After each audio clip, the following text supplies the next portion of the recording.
Gospel of the grace of God. Gospel of the grace of God. Mababasa po natin yan sa Acts chapter 20, verse 24. Ito po ang sabi ng Bible. But none of these things move me. Si Paul ang nagsasabi nito ha. Sabi niya, but none of these things move me. Hindi move us. Neither count I, not we. Sabi niya, neither count I my life dear unto myself, so that I might finish my course with joy, and the ministry which I have received of the Lord Jesus. Kanino niya na-receive? Hindi niya sinabing which we have received. Ang sabi niya, which I have received of the Lord Jesus, to testify the gospel of the grace of God. So ang gospel of the grace of God ay may kinalaman po mga kapatid sa biyaya ng Diyos, may kinalaman po mga kapatid sa death, burial, and resurrection, at ito'y tinatawag po na preaching of the cross. 1 Corinthians 1:18 and 23. This is the preaching of the cross. Na si Apostol Pablo po ang nagpi-preach mga kapatid. Ang preaching ng 12 disciples before the cross ay hindi preaching of the cross, kundi preaching of the crown. Kasi kingdom crown. See, mga kapatid, dapat tignan natin ang programa ng Diyos. Napakalawak ng Bible, mga kapatid.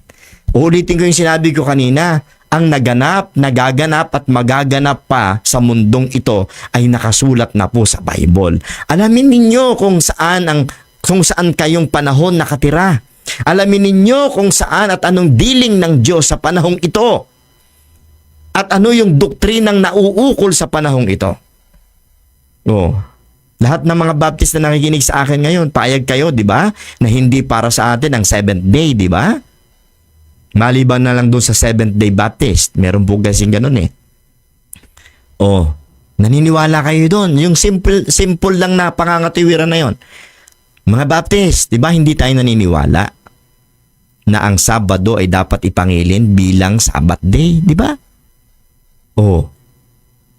Kasi alam natin na hindi yun para sa atin. Tapos na yun Bakit yung ibang mga practices kinukuha natin sa panahon natin ngayon, lalo na yung first fruit saka yung obligatory tithing?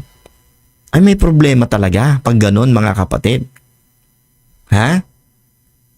Hindi po ganun ang pangunawa sa Bible. Okay? So, tuloy po natin mga kapatid. Explain natin. Saan yan? Saan yan? Yun. Ulitin ko ha. Saan po ito? Tingnan niyo po yung arrow. Okay, yan. So after the cross na po yan. Nung si Apostol Pablo mga kapatid ay nangaral po. Gospel of the grace of God, kasi nakita nyo yung pronoun na binanggit po dyan sa verse na yan. Me, I, my, myself, my curse, my... I have received of the Lord. Ha? So nakita nyo mga kapatid yan? Si Apostol Pablo ang binigyan niyan, mga kapatid. Ngayon, look at this.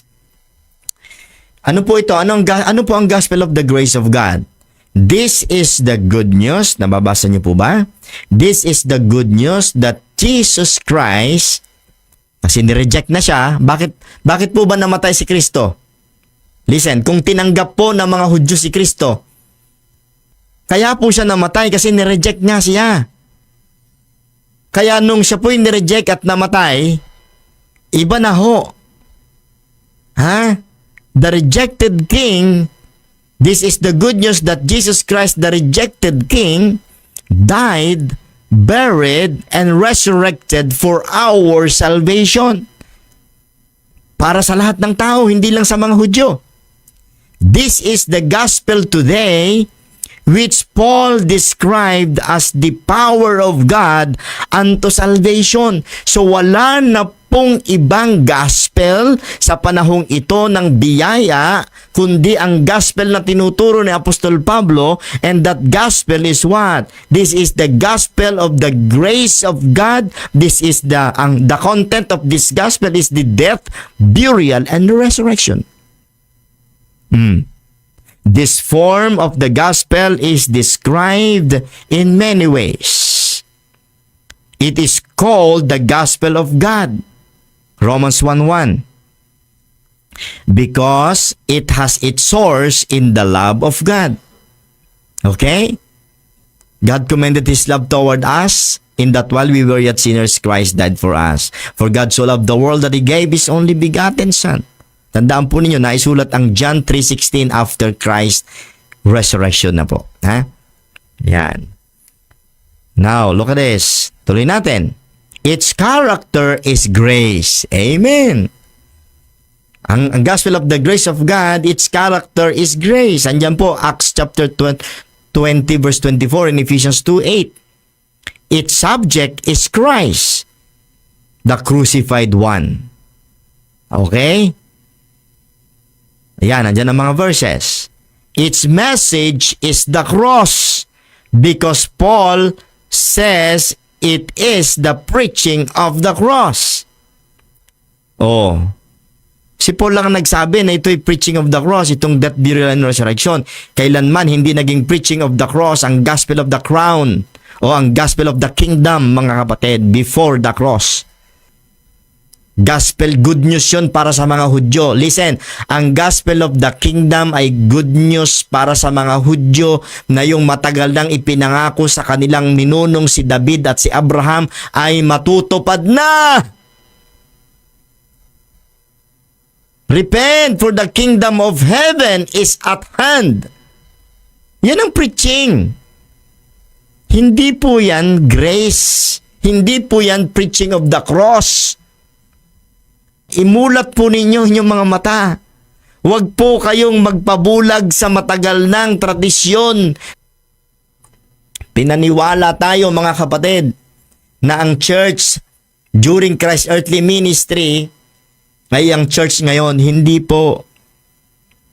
Napakalaki ng pagkakaiba. Aral po tayo, aralin po natin mabuti ito. Ano po? Okay? At ano pang sabi? And it is the gospel of peace. Ang gospel of the grace of God, itinatawag din pong the gospel of peace because it makes peace between the sinner and God and brings peace to the soul. Amen. Therefore, we have ano na sabi yun? Sa Romans 5:1. Okay, therefore, justified by faith, we have peace with God. Amen. Through our Lord Jesus Christ. And Ephesians 6:15, this is the gospel of peace. Praise the Lord. Amen, amen. So, yan po yung death, burial, and resurrection, mga kapatid, ha? Yan po ang gospel of the grace of God. Yung kanyang death, burial, and resurrection.